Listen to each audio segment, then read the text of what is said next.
Economics कर रहे थे हम। आज दूसरा टॉपिक हमारा वर्ल्ड बैंक है, विश्व बैंक समूह। ठीक है, उसमें सबसे पहले आईबीआरडी की फुल फॉर्म याद करनी है आपने, international Bank for Reconstruction and development. उसके बारे में पढ़ेंगे अभी। पहले थोड़ा इतिहास पढ़ लेते हैं कि क्या था विश्व बैंक समूह का। ठीक है, अंतरराष्ट्रीय पुनर्निर्माण एवं विकास bank, IBRD, International Bank for Reconstruction and Development. English में क्या बोलते हैं, मतलब जो एब्रीवेट है आईबीआरडी वो किसका, international Bank for Reconstruction and development. अब रिकंस्ट्रक्शन की क्या जरूरत पड़ी और डेवलपमेंट की जरूरत क्या पड़ी, तो वर्ल्ड वॉर के बाद, किसके बाद, विश्व युद्ध तो सुने होंगे आपने कि दो विश्व युद्ध हुए हैं, एक 1914 से 1918 और दूसरा 1939 से 1945 के बीच में दो वर्ल्ड वॉर हुए हैं। करोड़ों लोग मरे, अरबों अरबों खरबों संपत्ति का क्या हुआ, नुकसान हुआ। तो जब संपत्ति का नुकसान होता है या जब जन धन की हानि होती है तो रिकंस्ट्रक्शन और डेवलपमेंट की आवश्यकता पड़ती है। और संभवतः इसीलिए क्या, आईबीआरडी की स्थापना का विचार रखा गया। फिर दोबारा अंतरराष्ट्रीय पुनर्निर्माण एवं विकास बैंक की स्थापना ब्रिटन वुड समझौते, ये आईएएस का क्वेश्चन है, ब्रिटन वुड समझौते की देन है। आंसर इंटरनेशनल मॉनेटरी फंड यानी अंतरराष्ट्रीय मुद्रा कोष, और दूसरा विश्व बैंक। समझ में आया, देख लो भाई, यहां देख लो, काम आएगा, पेपर में आएगा।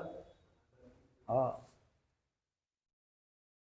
जुलाई 1944 ब्रिटन वुड समझौता जुलाई 1944 के तहत हुई और 27 दिसंबर 1945 को इसका विधिवत उद्घाटन हुआ। 27 दिसंबर 1945 को हाईलाइट करना है आपने, क्या करना है, जिस दिन 27 दिसंबर आएगी यहां पर मुझको याद दिलाना कि आज 27 दिसंबर है, आज क्या बना था, वर्ल्ड बैंक का विधिवत उद्घाटन हुआ था। क्या हुआ था, इसको विश्व बैंक, वर्ल्ड बैंक भी कहा जाता है। 27 दिसंबर 1945 को इसकी स्थापना के लिए विश्व के 27 देशों, हाईलाइट कीजिए इसको, बोल्ड लेटर्स में लिखा है, के मध्य जिनेवा में एक समझौता हुआ। जिनेवा कहां, स्विट्जरलैंड, जिनेवा कहां में एक समझौता हुआ, जिसके फलस्वरूप विश्व बैंक 25 जून 1946 से अपना कार्य करना आरंभ किया। फिर दोबारा 25 जून 1946 से अपना कार्य करना। इसका मुख्यालय कहां है, वॉशिंगटन डीसी। हाईलाइट कीजिए वॉशिंगटन डीसी को, डिस्ट्रिक्ट ऑफ कोलंबिया, अपना आप में क्वेश्चन है। वर्ल्ड बैंक का मुख्यालय कहां है, आंसर वॉशिंगटन डीसी। डीसी मतलब डिस्ट्रिक्ट ऑफ कोलंबिया। सिर्फ वॉशिंगटन बोलेंगे तो स्टेट में चले जाएंगे आप, और यूएसए के स्टेट बिल्कुल इस तरफ है जबकि वॉशिंगटन डीसी बिल्कुल उस तरफ है। समझ में आ गया। और वॉशिंगटन की कैपिटल कहां है, अगर मैं बोलूं कि यूएसए का एक राज्य है वॉशिंगटन, उसकी राजधानी कहां है बताइए।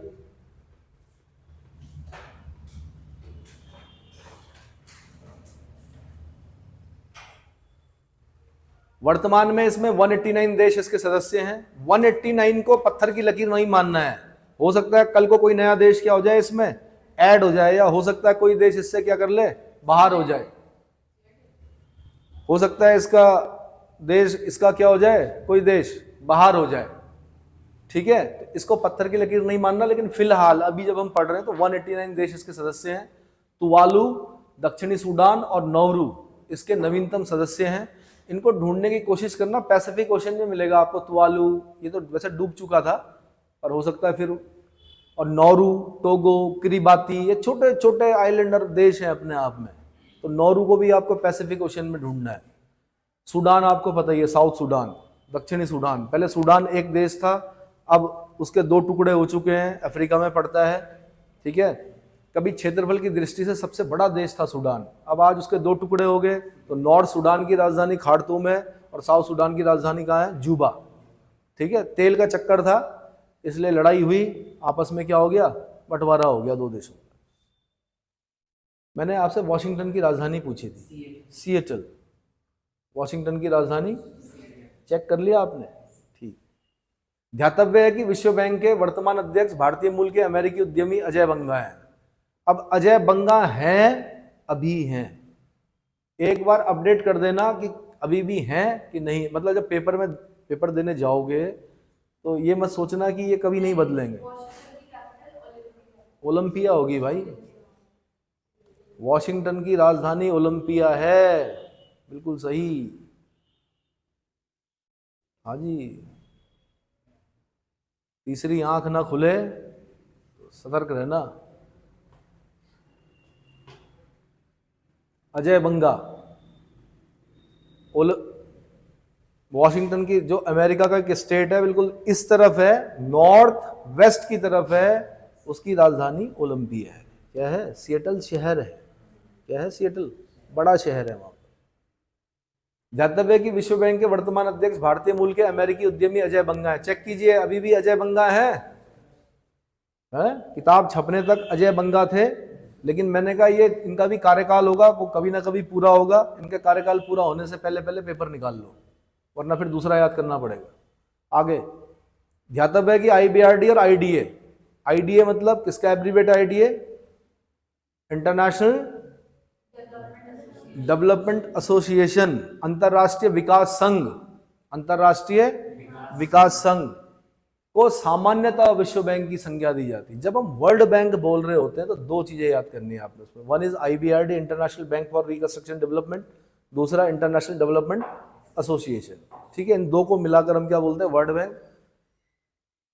जब हम बोलेंगे वर्ल्ड बैंक ग्रुप, तब हमें 5 चीजें याद करनी पड़ेंगी। सिर्फ वर्ल्ड बैंक जब हम बोलेंगे तब 2 चीजें याद करनी है हमने। कौन कौन सी? IBRD, IDA.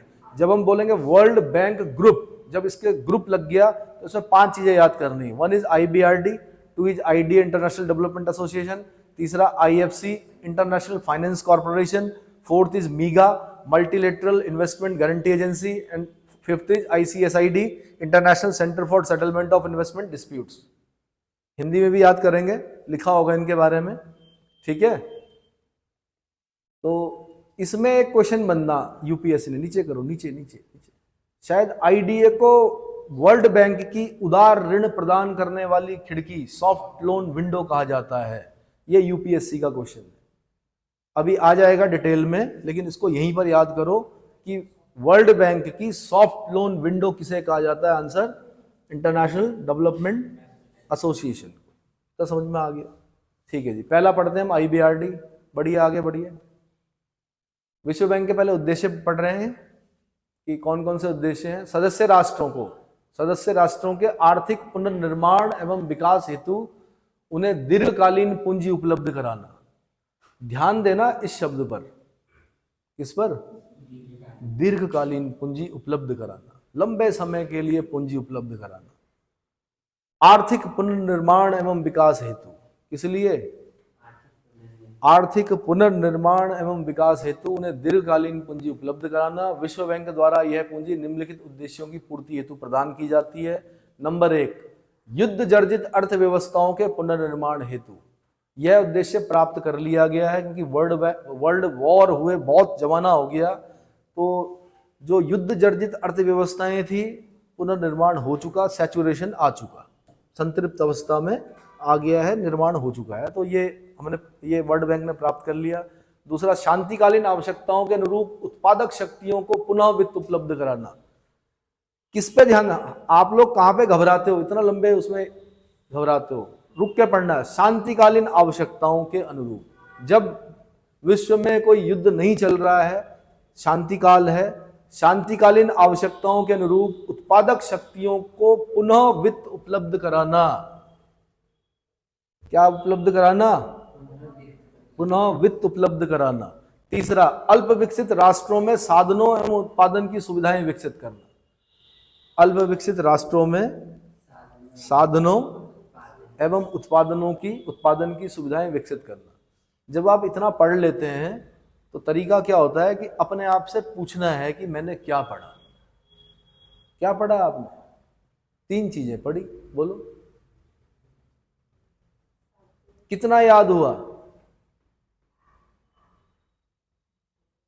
कितना याद हुआ? बताओ भाई, क्योंकि ध्यान था नहीं, शरीर यहीं था, आत्मा कहीं और भटक रही थी, मन कहीं और था, तो याद नहीं होगा। याद हुआ? बोलो। अब ये तो सामने लिखा हुआ है, इसको हटाना पड़ेगा, उसके बाद बताएंगे आप मुझे। मैं क्लास के बाद पूछूंगा आपसे ये 3 जो, इसको अभी याद कर लीजिए 3 चीजों को। कौन कौन सी? युद्ध जर्जित अर्थव्यवस्थाओं को जो वित्त दिया जाता है वर्ल्ड बैंक के द्वारा, क्यों दिया जाता है? क्योंकि युद्ध से जो जर्जित अर्थव्यवस्थाएं थी उनके पुनर्निर्माण हेतु। दूसरा, शांतिकालीन आवश्यकताओं के अनुरूप। भैया भाषा पे बोलना और लिखना सीखिए, वरना कुछ नहीं होने वाला है। अगर खाली ग्रुप सी निकालना है तब चल जाएगा काम आपका, 4 ऑप्शन आएंगे, ऑप्शन की बैसाखियों से भी निकल जाता है ग्रुप सी। लेकिन बड़े पेपर जो होते हैं जिनमें मेंस लिखना होता है वो नहीं निकलेंगे आपके जब तक आपने कमांड नहीं किया इन चीजों पर। शांतिकालीन आवश्यकताओं के अनुरूप उत्पादक शक्तियों को पुनः वित्त उपलब्ध कराना। तीसरा, अल्प विकसित राष्ट्रों में साधनों और उत्पादन की सुविधाएं विकसित करना। आपके देश में भी कई कार्यक्रम चल रहे होते हैं, वर्ल्ड बैंक चला रहा होता है, पैसा कहां से आता है? वर्ल्ड बैंक से आता है।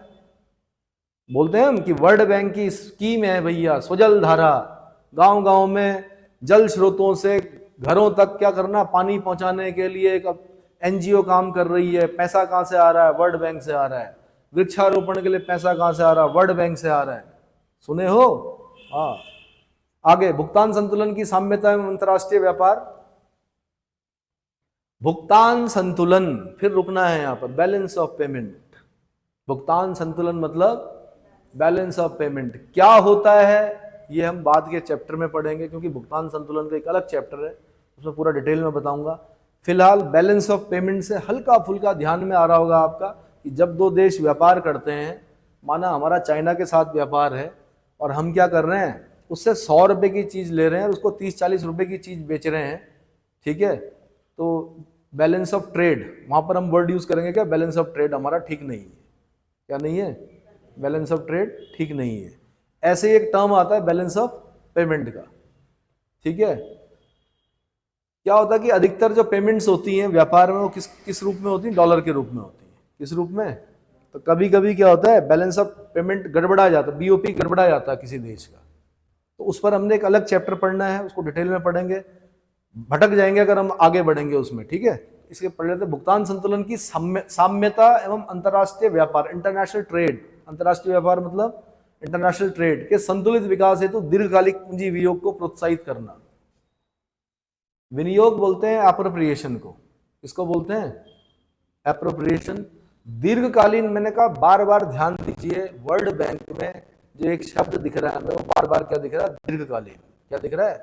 पूंजी मतलब कैपिटल। दीर्घकालीन मतलब लंबे समय के लिए, शॉर्ट टर्म नहीं। शॉर्ट टर्म बोलेंगे अल्पकालीन, दीर्घकालीन बोलेंगे लॉन्ग टर्म के लिए। पूंजी मतलब कैपिटल, विनियोग मतलब एप्रोप्रिएशन को प्रोत्साहित करना। बैलेंस ऑफ पेमेंट की साम्यता एवं अंतर्राष्ट्रीय व्यापार के संतुलित विकास हेतु दीर्घकालीन पूंजी विनियोग को प्रोत्साहित करना, जिससे कि सदस्य राष्ट्रों की उत्पादकता में वृद्धि हो। सदस्य राष्ट्रों की, फिर ध्यान देना, जगह जगह पर बोल रहा है सदस्य राष्ट्रों, जो राष्ट्र सदस्य नहीं है उनसे मतलब नहीं है, जो सदस्य राष्ट्र हैं उनकी उत्पादकता में वृद्धि करने से संबंध में बोल रहा है। फलतः मानव शक्ति की स्थिति एवं जीवन स्तर और अधिक उन्नत हो सके, ठीक है। सदस्य राष्ट्रों में पूंजी निवेश को निम्नलिखित माध्यमों से प्रोत्साहित करना। नंबर 1, पूंजी निवेश को कैसे करता है? नंबर 1, निजी ऋणों अथवा पूंजी निवेश के लिए गारंटी प्रदान करना। निजी ऋणों अथवा पूंजी निवेश के लिए गारंटी प्रदान करना। हमने मीगा पढ़ा है, एक मीगा क्या है उसमें? मीगा का काम क्या है? Multilateral Investment Guarantee agency. एक एजेंसी ऐसी भी है वर्ल्ड बैंक समूह की जो कि गारंटी दे रही है मल्टीलेटरल इन्वेस्टमेंट। इसके नाम से ही पता चल रहा होगा आपको ना, मल्टीलेटरल इन्वेस्टमेंट गारंटी एजेंसी, एक ऐसी एजेंसी जो मल्टीलेटरल इन्वेस्टमेंट की गारंटी दे रही होगी।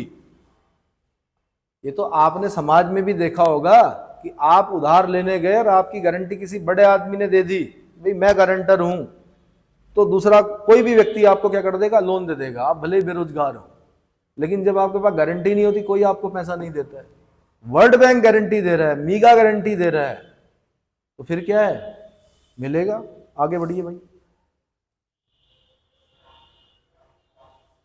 निजी ऋणों अथवा पूंजी निवेश के लिए गारंटी प्रदान करना। पूंजी निवेश बोलते हैं कैपिटल इन्वेस्टमेंट के लिए, कैपिटल इन्वेस्टमेंट के लिए। आगे आगे बढ़ो भाई। दूसरा,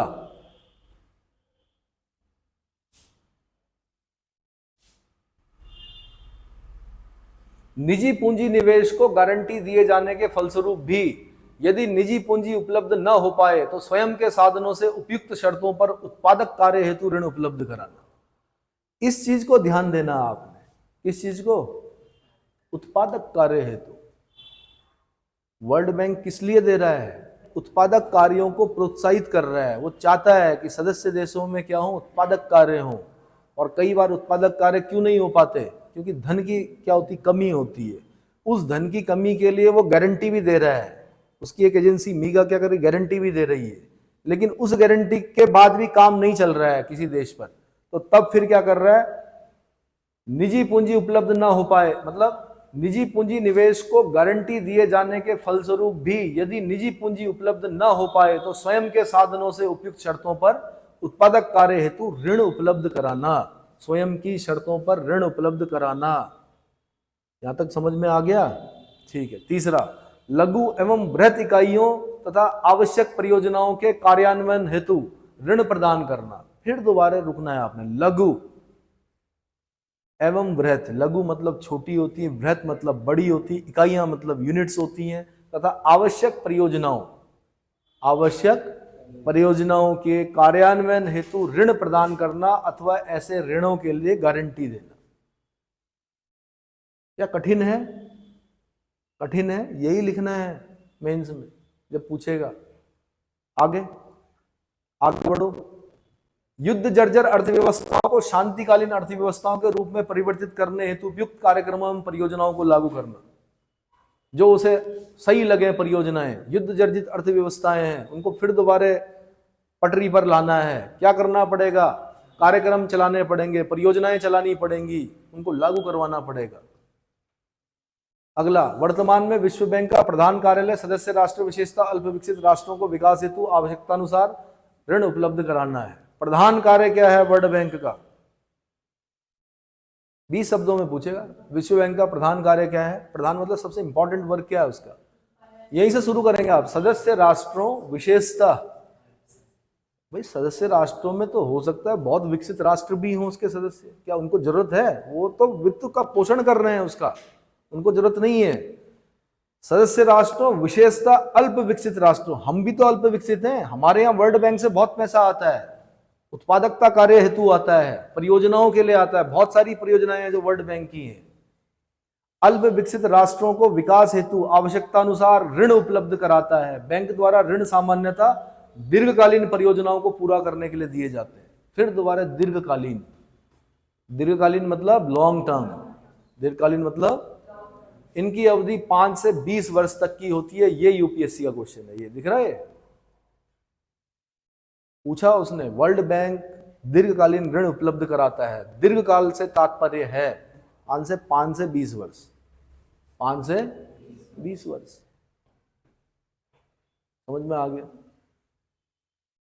आप बुलेट लेना चाहते हैं या आप स्कूटी लेना चाहते हैं और मैं आपको 20 साल का लोन दे दूं कि 20 साल तक चुकाते रहना, लोगे कि नहीं लोगे? मैं एक बात की बात कर रहा हूं, सहूलियत होगी कि नहीं होगी? और मैं बोलूं कि आज लोन है और आज से ब्याज शुरू है और 6 महीने के अंदर वापस करना है, दिक्कत होगी कि नहीं होगी? तो वैसे ही है, परियोजनाएं लॉन्ग टर्म की जो परियोजनाएं होती हैं उनके लिए ऋण भी कैसे दिए जाते हैं? लॉन्ग टर्म के दिए जाते हैं। 20 साल तक कमा कुमा के वापस हो जाता है, कोई दिक्कत नहीं है। इनकी अवधि 5 से 20 वर्ष तक की होती है, इसको खास ध्यान देना आपने। विश्व बैंक के संगठन में गवर्नरों का बोर्ड, प्रशासनिक संचालक बोर्ड यानी बोर्ड ऑफ एग्जीक्यूटिव डायरेक्टर, सलाहकार समिति, कमेटी, समिति मतलब कमेटी, तथा ऋण समिति विशेष रूप से महत्वपूर्ण है। क्या क्या है विश्व बैंक के संगठन में? कौन कौन शामिल होते हैं? नंबर 1 बोर्ड ऑफ गवर्नर्स, गवर्नरों का board, board of governors. Number 2 प्रशासनिक संचालक बोर्ड यानी board of executive directors. Number 3 सलाहकार समिति, जो सलाह देने वाली कमेटी होती है, सलाहकार समिति। नंबर 4 ऋण समिति, डेट कमेटी, डेट कमेटी मतलब DEBT, ठीक है, डेट कमेटी। एक स्थानापन्न ऑल्टरनेट गवर्नर की भी नियुक्ति की जाती है जो गवर्नर की अनुपस्थिति में कार्य करता है। इनका कार्यकाल 5 वर्ष का होता है। यहां से पकड़ती है यूपीएससी, ये दिख रहा 5 वर्ष, यहां से क्वेश्चन पूछती है, आपको स्टेटमेंट देगी, पूछेगी कौन सा गलत है, 5 की जगह 6 कर देगी।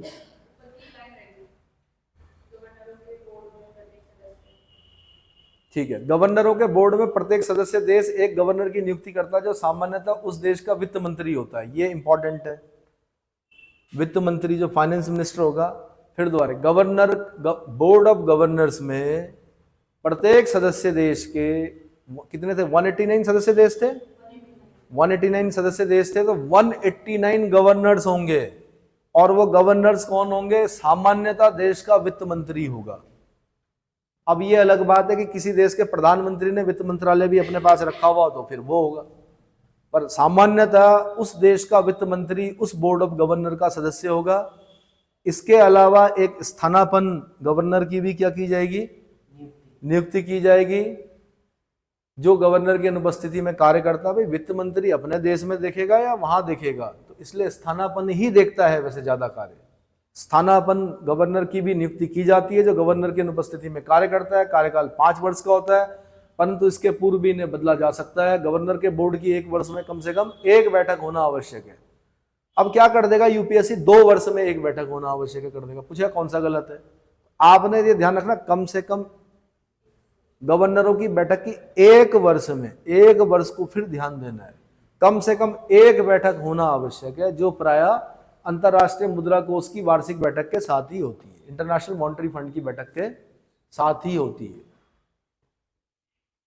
वार्षिक बैठक में महत्वपूर्ण विषयों पर विचार विमर्श किया जाता है।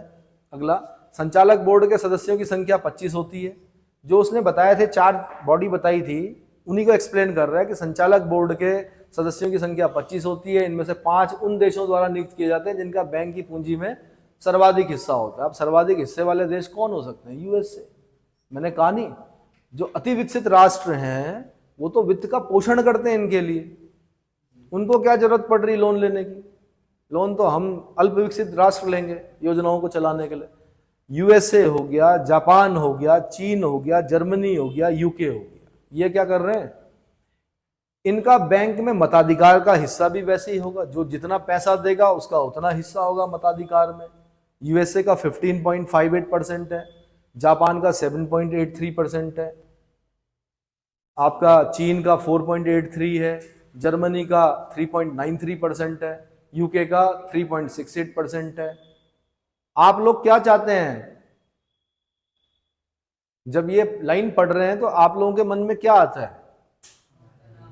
मेरा मन करता है कि भारत का भी नाम आए इस पर, हम लोग इतने विकसित हो जाएं कि हमारा नाम नंबर 1 पर हो, कि हम क्या कर रहे हैं? वर्ल्ड बैंक को पोषित कर रहे हैं वित्त का। जैसे हमने इंटरनेशनल मॉनेटरी फंड में पढ़ा था कि अब हम वित्त पोषित राष्ट्र बन गए हैं, मतलब हम आईएमएफ को क्या कर रहे हैं? अब हम एसडीआर दे रहे हैं उनको, हम मतलब पैसा दे रहे हैं उनको, वित्त का पोषण कर रहे हैं उनका। लेकिन दुर्भाग्य अभी यह है कि 2 पॉइंट समथिंग में दे रहे हैं, अभी अमेरिका के बराबर नहीं दे रहे हैं। इंटरनेशनल मॉनेटरी फंड जब मैंने पढ़ाया था, ऐसे ही मुझे यहाँ पर भारत का नाम नहीं दिखाई दे रहा, और जब जब मुझे भारत का नाम नहीं दिखाई देता मुझे बहुत दुख होता है। तो अब ये आप लोगों के ऊपर है, इस देश, इस राष्ट्र को अगर विकसित बनाना है तो आप लोगों ने बनाना है। किसने बनाना है? और क्षमा चाहूंगा कि हम लोग नहीं बना पाए, क्या विकसित राष्ट्र नहीं बना पाए इस देश को। चलो, शेष मताधिकार 184 देशों के बीच बटे हुए हैं, और हम क्यों नहीं बना पाए विकसित राष्ट्र? जापान के हिरोशिमा नागासाकी पे परमाणु बम गिरे थे, वो फिर भी इतना आगे बढ़ गए हमसे, हम क्यों नहीं बढ़ पाए? क्योंकि सेल्फ सेंटर्डनेस, क्या बस मैं और मेरा भला हो जाए, मेरा काम हो जाए, मैं हर जगह पर क्या राष्ट्र के लिए लोगों ने काम नहीं किया। जापान के जब किसी भी व्यक्ति से पूछा जाता कि आप इतना काम क्यों कर रहे हो, तो क्या बोलता है वो? देश के लिए कर रहा हूँ। किसके लिए? देश आगे बढ़ेगा। और यहाँ पे अगर मैं पूछता हूँ भाई ओवर टाइम क्यों कर रहे हो? ज़्यादा पैसे मिलेंगे, ज़्यादा रोकड़ा मिलेगा, यही तो है यहाँ की भाषा। तो अगर आप सिर्फ पैसे के लिए और सिर्फ अपने लिए और मैं और मेरा पे चल रहे हैं और सेल्फ सेंटर्डनेस पे चल रहे हैं, तो मुझे नहीं लगता कि देश आगे बढ़ेगा। जिस दिन आप देश के लिए काम करेंगे तब आपका क्या होगा? और पहले छोटे छोटे टारगेट बनाओ, पहले अपने अगल बगल के लिए काम करो, जितने लोग बैठे हैं एक दूसरे की सहायता करो, फिर अपने समाज की सहायता करो, फिर अपने डिस्ट्रिक्ट की सहायता करो, फिर मंडल की सहायता करो, फिर प्रदेश की सहायता करो, और फिर देश की सहायता करो, और फिर एक दिन कॉस्मोपॉलिटन बन जाओ। One who regard the whole world as his country, that is cosmopolitan. समझ में आया? रविंद्रनाथ टैगोर बनने के लिए बहुत समय लगता है, कॉस्मोपॉलिटन थे वो। ठीक है जी। शेष मताधिकार 184 देशों के बीच में बटे हुए। ध्यातव्य कि 2008 के बाद विकासशील देशों के पक्ष में 4.59% मताधिकार बढ़ा है, जिससे इन देशों का मताधिकार 47.19% हो गया है। उल्लेखनीय है कि इससे पूर्व भारत तथा चीन प्रत्येक का मताधिकार 2.77 था, देखो ना। परंतु सितंबर 2019 तक भारत के मताधिकार बढ़कर 2.98% तथा चीन के मताधिकार 4.83। कहाँ देखो, कहाँ चीन कहाँ पहुंच गई, हम कहाँ रह गए। बड़ा दुख होता है कि दोनों बराबर थे, 2.77% थे। हमारा मताधिकार अभी सिर्फ 2.98% पर बढ़ा, चीन का मताधिकार 4.83% पर चला गया। ठीक है। इस बदलाव के साथ ही मताधिकार के मामले में चीन का तीसरा स्थान हो गया और भारत छठे स्थान पर है, छठे नंबर पर है अभी। किस नंबर पर?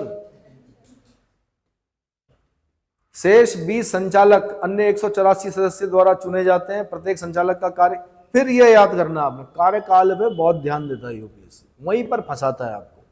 क्या करता है? 2 वर्ष की जगह 5 वर्ष कर देगा, 5 वर्ष की जगह 2 वर्ष कर देगा। प्रत्येक संचालक का कार्यकाल 2 वर्ष का होता है। प्रत्येक संचालक को उसके देश के अंशदान की राशि के अनुसार मताधिकार प्राप्त होते हैं।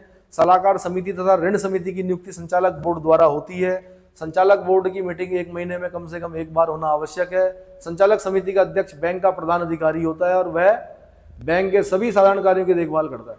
संचालक समिति का अध्यक्ष बैंक का प्रधान अधिकारी होता है को हाईलाइट करना है। अध्यक्ष को केवल अपना निर्णायक मत, कास्टिंग वोट, यानी 50-50 होने पर कास्टिंग वोट डालता है। वो क्या करता है? कास्टिंग वोट डालने का अधिकार किसको है? निर्णायक मत देने का अधिकार होता है। आगे बढ़िए भाई। साधारण मताधिकार नहीं, प्रथमतः मतदान नहीं कर सकता, पर मतदान 50-50 होने की स्थिति में कास्टिंग वोट डालता है। ठीक है। संचालक मंडल द्वारा कम से कम 7 सदस्यों की एक सलाहकार परिषद, एडवाइजरी काउंसिल, बहुत इंपॉर्टेंट। कौन? संचालक मंडल द्वारा कम से कम 7 सदस्यों की एक सलाहकार परिषद, एडवाइजरी काउंसिल नियुक्त की जाती है। ये आगे बढ़िए।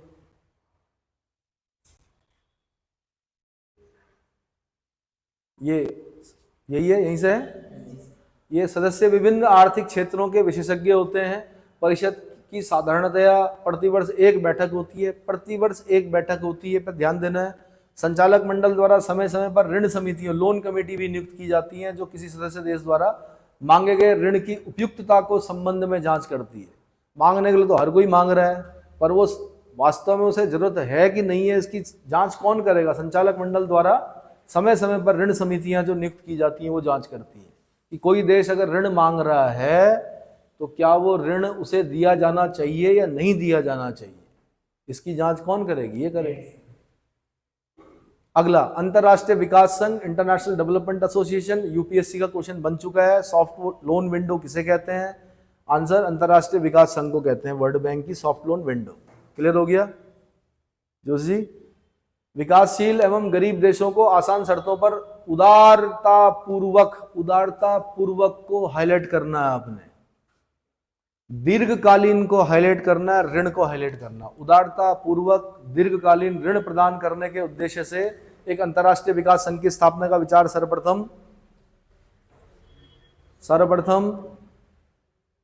अरे कहां ले जा रहे हो भाई?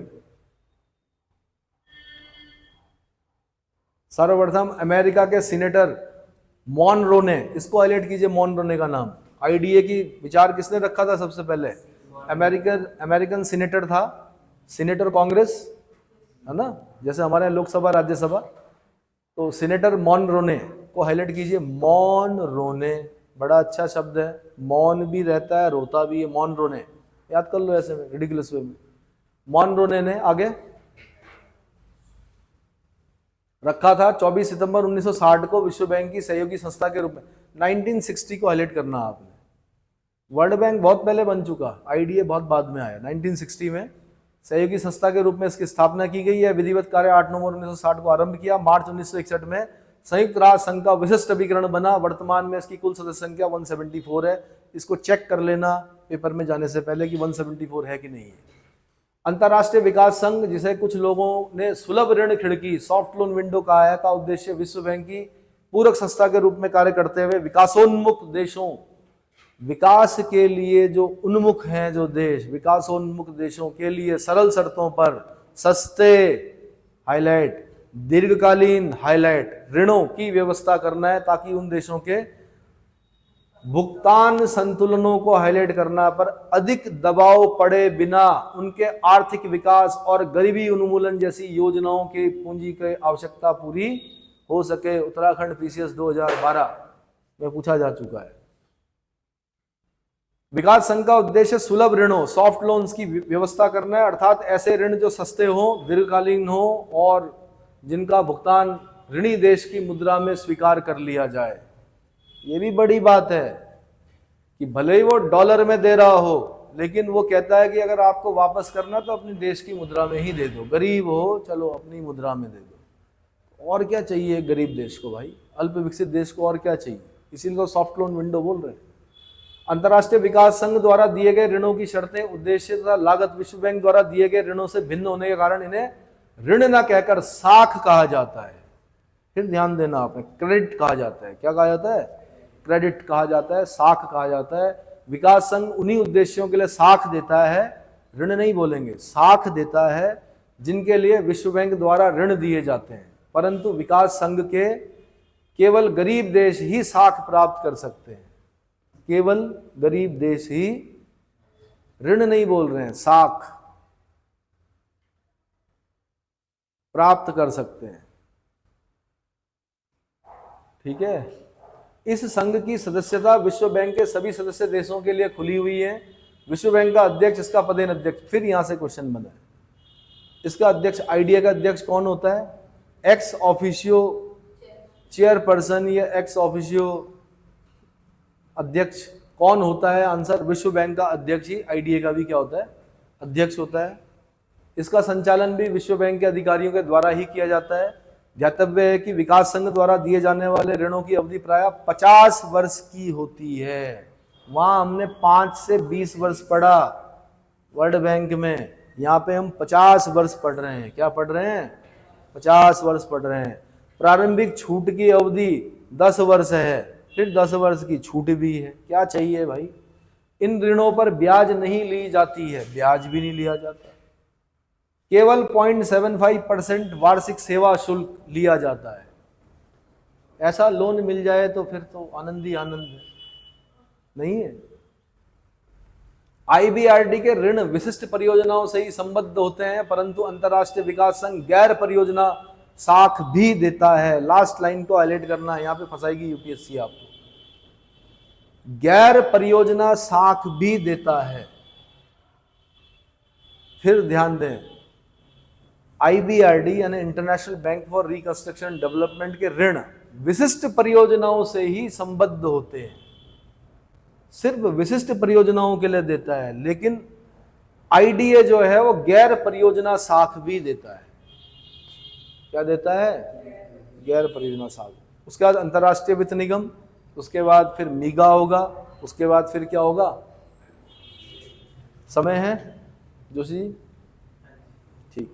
अंतर्राष्ट्रीय वित्त निगम आईएफसी, इंटरनेशनल फाइनेंस कॉर्पोरेशन, 11 अप्रैल 1955 को हाईलाइट करना आपने। विश्व बैंक के अंतर्राष्ट्रीय वित्त निगम की व्यवस्था संबंधी मसौदे अपने सदस्यों के सामने रखा। जुलाई 1956 में इसके सदस्यों की संख्या 31 हो जाने पर इसकी विधिवत स्थापना कर दी गई। 1962 में यूएनओ का विशिष्ट अभिकरण बन गया। 62 याद रखना है। विशिष्ट अभिकरण कब बना? यूनाइटेड नेशंस ऑर्गेनाइजेशन का। वर्तमान में 186 देश, इसको अंडरलाइन कर दें, इसको चेक करना पेपर में जाने से पहले। और मुख्यालय कहाँ है? वॉशिंगटन डीसी में है। कहाँ है? वॉशिंगटन डीसी में। इसके मसौदे की धारा 1 में वर्णित इसके उद्देश्य निम्नलिखित हैं। निजी उद्देश्य के विकास, सुधार और विस्तार को प्रोत्साहित करना और इसके लिए बिना सरकार की गारंटी के सदस्य देशों में स्थित निजी उद्योगों में निवेश करना।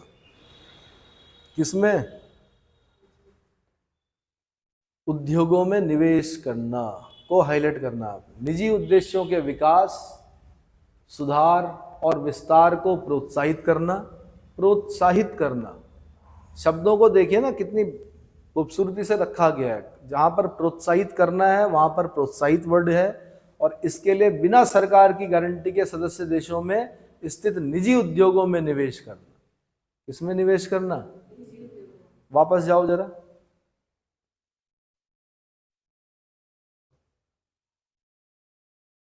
नाम क्या है? आईएफसी। तो फाइनेंस है ना, finance corporation, international finance corporation. और जब आप इसको यहां पर ही उस लाइन को लिख दीजिए जो मैंने लास्ट लाइन बोली, जहां पर ये स्टार्ट हो रहा है ना, वहां पर इस लाइन को लिख दीजिए। कौन सी? ये वाली। निजी उद्देश्यों के विकास, सुधार और विस्तार को प्रोत्साहित करना और इसके लिए बिना सरकार की गारंटी के सदस्य देशों में स्थित निजी उद्योगों में निवेश करना। क्लियर हो गया? दूसरा, निवेश के अवसरों, देशी और विदेशी निजी पूंजी तथा अनुभवी प्रबंधन को परस्पर मिलाना और उनमें समन्वय स्थापित करना। तीसरा, सदस्य राष्ट्रों में घरेलू और विदेशी व्यक्तिगत पूंजी को उत्पादनशील निवेशों में प्रभावित कर उन परिस्थितियों को जन्म देना जो विकास में सहायक हो। बहुत अच्छे अच्छे मतलब बता रखे हैं, एक बार में समझ में नहीं आएगा। 10वीं 11वीं 12वीं रीडिंग में आपकी समझ में आना धीरे धीरे शुरू हो जाएगा कि बोलना क्या चाह रहा है, क्या करना चाह रहा है। बहुत अच्छे उद्देश्य हैं। क्या है? आईएफसी के भी जो उद्देश्य हैं वो बहुत अच्छे हैं। सब देख रहे होंगे आप, 5 चीजें हमने पढ़ी, सब अलग अलग काम, मतलब कर तो एक जैसे ही रहे हैं, विकास के लिए ही कर रहे हैं, लेकिन अलग अलग तरीके से कर रहे हैं। जैसे ये किसके लिए, यहाँ पे जो स्पेशल चीज पढ़ी हमने वो पढ़ी निजी उद्योगों में निवेश करना। क्या पढ़ा हमने? समझ में आया? ठीक है, आगे। स्पष्ट है कि अंतर्राष्ट्रीय वित्त निगम का उद्देश्य निजी उद्योगों के साथ मिलकर बिना संबंधित सरकार की गारंटी लिए उनमें पूंजी का निवेश करना है, उनमें पूंजी का निवेश करना। वास्तव में इस निगम का उद्देश्य निवेश के अवसरों, निजी पूंजी साधनों और अनुभवी प्रबंधन कौशल के लिए, स्किल, कौशल बोलते हैं स्किल, के लिए एक समाशोधन गृह, क्लियरिंग हाउस के रूप में कार्य करना है। यहां से उठाएगा कौन? यूपीएससी पूछेगा, निवेश के अवसरों, निजी पूंजी साधनों तथा अनुभवी प्रबंधन कौशल के लिए एक समाशोधन गृह के रूप में वर्ल्ड बैंक ग्रुप का कौन सी संस्था कार्य करती है? Answer IFC. कौन करती है? समाशोधन गृह मतलब क्लियरिंग हाउस। जैसे सारे बैंकों का क्लियरिंग हाउस कौन होता है? जितने भी अगल बगल बैंक है उनका क्लियरिंग हाउस कहाँ होता है? एसबीआई में होता है। कहाँ होता है? एसबीआई सबसे बड़ा वाणिज्यिक बैंक है ना हमारा। ऐसे ही ये यहां पर समाशोधन गृह वर्ड यूज किया है, बहुत अच्छा शब्द है। यहां से इसलिए उठा के देगा कि 90% लोगों की समझ में नहीं आएगा ये पूछना क्या चाह रहे हैं, पर आपने अगर पूरा डिटेल पढ़ा है आप उठा लोगे कि समाशोधन गृह क्लियरिंग हाउस के रूप में कार्य करता है आईएफसी। पढ़ा था हमने, इसलिए आंसर सीधे कहां पे जाएगा आपका? आईएफसी में। और किस निगम के उद्देश्य, निवेश के अवसरों, निजी पूंजी साधनों, ये सब समझ में आ जाएगा आपके। निजी पूंजी क्या होती है, अनुभवी प्रबंधन कौशल क्या होता है। ये चाहता है ना आईएफसी कि औरों को भी प्रबंधन कौशल मिले। ये नहीं हो कि एक ही देश क्या करे, अपना प्रबंधन कौशल लेके बैठा रहे। सभी को पता होना चाहिए कि प्रबंधन कौशल क्या होता है। मैनेजमेंट, प्रबंधन बोलते हैं मैनेजमेंट को, कौशल बोलते हैं स्किल को। किसको? स्किल। ठीक है, चलो जी आगे। बहुपक्षीय निवेश गारंटी एजेंसी, अबे गारंटी देगा। ये कौन है? गारंटी देने वाली एजेंसी है। बहुपक्षीय निवेश गारंटी एजेंसी की स्थापना 88 में की गई थी। इसका मुख्यालय वॉशिंगटन डीसी में है। वर्तमान में 157 विकासशील देश और 25 औद्योगिक देश सहित कुल 182 है सदस्य संख्या। 8 दिसंबर 2014 को भूटान इसका 181वां सदस्य बना। 24, अब ये करंट में आ गया, भूटान बना। कब बना? 14 में। करंट भी कहाँ, उस समय करंट रहा होगा। 24 मार्च 2020 को सोमालिया इसका 182वां सदस्य बना। सोमालिया, मोगादिशु, अफ्रीकी देश है ना। ब्लैक हॉक डाउन पिक्चर देखना, कौन सी? सोमालिया की है वो, ब्लैक हॉक डाउन। जब सोमालिया के अंदर अमेरिकी एयरफोर्स, अमेरिकी सेना को धूल चटा दी किसने? सोमालिया के विद्रोहियों ने। 2 हेलीकॉप्टर गिरा दिए, लूट लिए हेलीकॉप्टर। एक एक चीज, एक एक पुर्जा खोल के ले गए। और खोलने वाले कौन थे? विद्रोही थे। और विद्रोही खाली पुरुष नहीं थे, उसमें महिलाएं भी थी, बच्चे भी थे, सब थे वहां। तो ऐसे ही होता है। उसके बाद कौन गया? उसके बाद भारत और पाकिस्तान की सेना को भेजा गया उनको क्या करने के लिए, क्योंकि इस तरह के बवाल से निपटने के लिए यहीं की सेनाएं काम कर सकती हैं। अमेरिकी सेना इक्विपमेंट से लेस तो होती है, पर उनके अंदर वो क्षमताएं नहीं होती हैं। अपनी सुरक्षा बहुत देखते हैं वो लोग। अगर उनके सारे इक्विपमेंट हटा दिए जाए तो कुछ नहीं है। लेकिन हमारे जो सिपाही हैं वो हर तरह के क्या करते हैं, हर तरह की परिस्थिति से निपटने के लिए क्या है, तैयार है। तो ब्लैक हॉक डाउन एक पिक्चर देखिएगा, बहुत अच्छी है। साथ में नेशनल ज्योग्राफी में उस पर ब्लैक हॉक डाउन पूरा कार्यक्रम है, वो देखिए, तब आपको पता चलेगा सोमालिया है क्या। ये 2020 में 182वां सदस्य बना।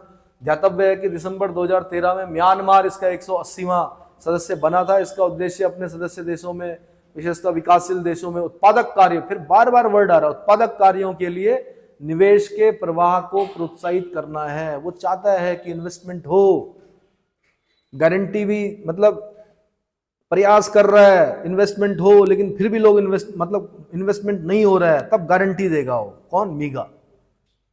निवेश प्राप्त करने वाले देश की सरकार तथा विदेशी निवेशकों के बीच परस्पर विश्वास उत्पन्न करना तथा निवेश के अवसरों की जानकारी दिलाना इसका मुख्य कार्य है। निजी निवेश को प्रोत्साहित करने के उद्देश्य से यह एजेंसी विकासशील सदस्य देशों की निवेश संवर्धन क्रियाओं को प्रत्यक्ष समर्थन देती है तथा दूसरी ओर निवेश के अवसरों से संबंधित जानकारी का विस्तार करती है तथा निवेश प्रोत्साहन के लिए संस्थाओं के निर्माण में सहायता देती है। लेकिन मेन काम क्या है, गारंटी। मीगा से गारंटी प्राप्त करने के लिए आवश्यक है कि निवेश उन्हीं परियोजनाओं में किया जाए जिनका सामाजिक तथा पर्यावरण संबंधी स्तर उच्च कोटि का हो। यह यूपीएससी का क्वेश्चन बनेगा। यहां से आप पूछते ना यूपीएससी कहां से क्वेश्चन बनाती है, वो ऐसा पूछती है कि मीगा गारंटी देती है, ठीक है भाई, निवेश करने से संबंधित गारंटी देती है, पर गारंटी किस चीज के लिए देगी वो, ये आंसर। क्या सामाजिक तथा पर्यावरण संबंधी स्तर उच्च, ऐसी परियोजना जिनका सामाजिक तथा पर्यावरण संबंधी स्तर उच्च कोटि का है। समझ में आया? तो आपने ये ध्यान देना, इसने बोल्ड लेटर्स में नहीं लिखा हुआ, शायद ये क्वेश्चन नहीं बना, पर मुझे यूपीएससी का पेपर बनाने के लिए दिया जाता तो मैं इस लाइन से क्वेश्चन जरूर पूछता, मैं देखता कि किस डेप्थ तक गए हैं आप लोग। ठीक है, पर्यावरण संबंधी जांच को इसके प्राप्त होने पर ही गारंटी देने का निर्णय किया जाता है। मीगा ने भारतीय निर्यात आयात Exim bank, export import bank, निर्यात आयात बैंक के साथ साथ ज्ञापन पत्र पर हस्ताक्षर किए हैं, जिसका उद्देश्य भारत में निवेशकर्ता समुदाय के साथ निकट सहयोग बढ़ाना है। आगे बढ़िए, खत्म। आईसीएसआईडी, अब ये क्या है, नाम से ही पता चल रहा है, निवेश संबंधी झगड़े सुलझाने के लिए एक अंतरराष्ट्रीय केंद्र। क्या है ये? अब भाई निवेश कर दिया, झगड़े हो गए, उससे कौन निपटेगा? आंसर आईसीएसआईडी निपटेगा। कौन निपटेगा? विश्व बैंक ने राष्ट्रों के नागरिकों के निवेश संबंधी झगड़े सुलझाने के लिए एक अंतरराष्ट्रीय केंद्र की स्थापना की है, जिसका नाम निवेश विवादों को सुलझाने के लिए अंतरराष्ट्रीय केंद्र यानी international centre of settlement of Investment disputes. Investment dispute से निपटने के लिए, ये इन्वेस्टमेंट डिस्प्यूट्स को सुलझाने के लिए एक इंटरनेशनल सेंटर है आईसीएसआईडी। क्या है?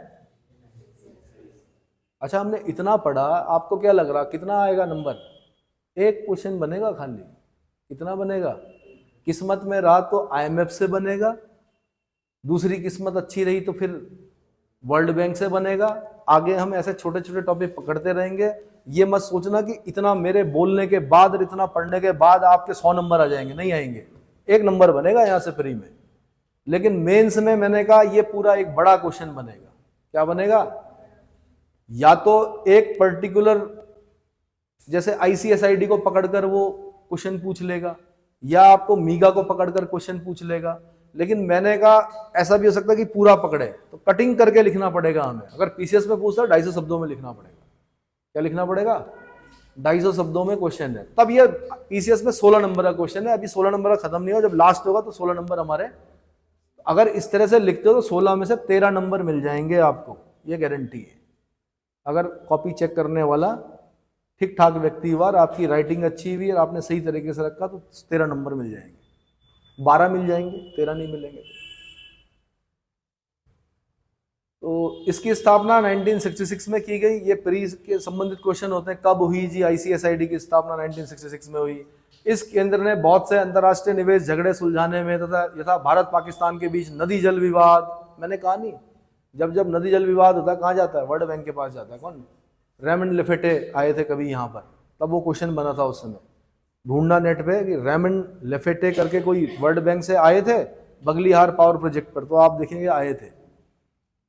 हाँ जी, नदी जल विवाद, मिस्र और इंग्लैंड में स्वेज नहर का विवाद, स्वेज कैनाल का विवाद हो गया था, आदि के मामले में सफलतापूर्वक मध्यस्थता की। ज्ञातव्य है कि भारत भेदभावपूर्ण नीतियों के कारण विश्व बैंक समूह की इस संस्था का सदस्य नहीं है।